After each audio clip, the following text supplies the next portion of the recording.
পৃথিবীর সবচেয়ে বড় মরুভূমি।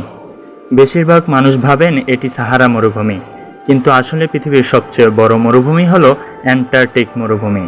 অনেকে অবাক হন, কারণ মরুভূমি মানেই আমরা বালু আর প্রচণ্ড গরম বুঝি, কিন্তু বৈজ্ঞানিকভাবে যে অঞ্চলে বছরে প্রায় 250 মিলিমিটার কম বৃষ্টিপাত হয় সেটিকেই মরুভূমি বলা হয়।